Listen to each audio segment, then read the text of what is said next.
In today's video, I'm going to teach you how to add a connection in Power Automate, an essential step for integrating various connectors like SharePoint, SQL Server, and Outlook into your flows.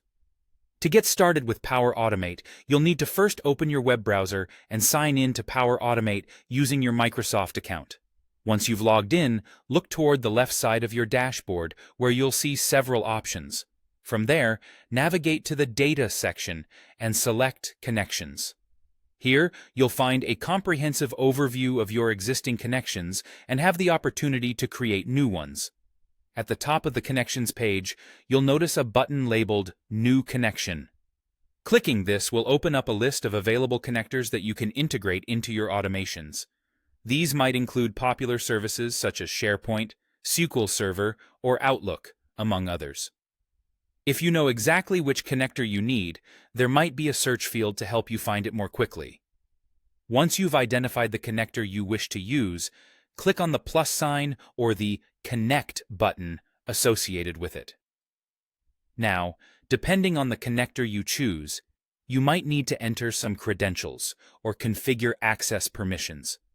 This could involve providing a server name, entering your login details, or inputting an API key, among other actions. For email services like Outlook, you might need to authorize access by logging in with your credentials.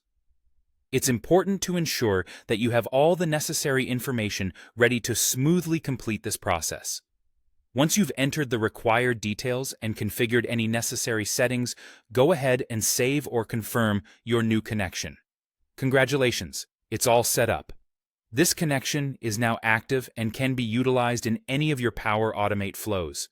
This is a great point to test it out by creating a simple flow that uses this new connection. This practice can help you understand how the connection integrates within Power Automate and ensures everything is working as expected. Beyond simply adding new connections, remember that you can also manage your connections directly from the same Connections page. This includes editing configuration details, repairing any issues that might arise, or even deleting connections that you no longer need or use. Managing these connections effectively will help maintain a clean and optimized workspace. And there you have it. Adding a connection in Power Automate is a straightforward yet vital part of automating your workflows. With just a few simple steps, you can seamlessly incorporate a variety of services into your automated tasks, unlocking a new level of efficiency. Thank you for watching, and I hope this guide has been helpful. If you have any follow-up questions, feel free to explore more of our tutorials or leave a comment below.